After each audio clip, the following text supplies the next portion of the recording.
The legend of Peter Pan, the boy who never grew up, is one of the most loved children's stories of all time.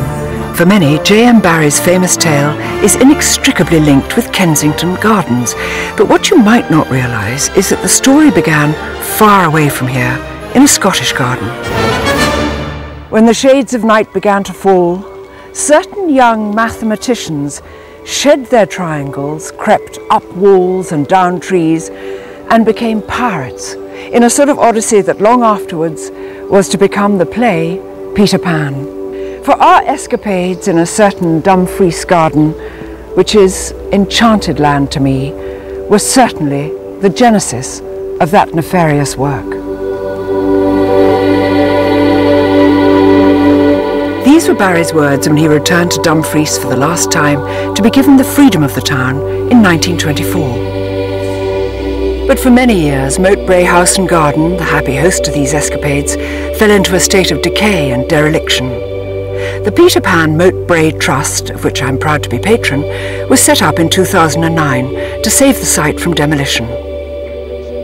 The reason I'm so passionate about this place is that although James Barrie was born about 150 miles north of here in Kirriemuir, it was here, in this Dumfries garden, in Moat Brae House, that he dreamed up Peter Pan.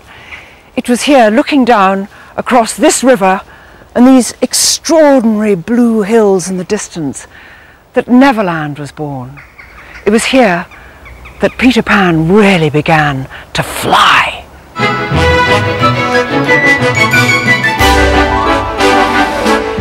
Barrie studied here from the age of 13 to 18. Later he was to say that the 5 years I spent in Dumfries Academy were the happiest of my life. The young James made great friends with two boys from the well-to-do Gordon family who lived at Moat Brae. The playing of endless fantasy games involving pirates and adventure in the rambling garden leading down to the river would be indelibly etched on his imagination. The horror of my boyhood was that I knew a time would come when I also must give up games, and how it was to be done I saw not. I felt that I must continue playing in secret.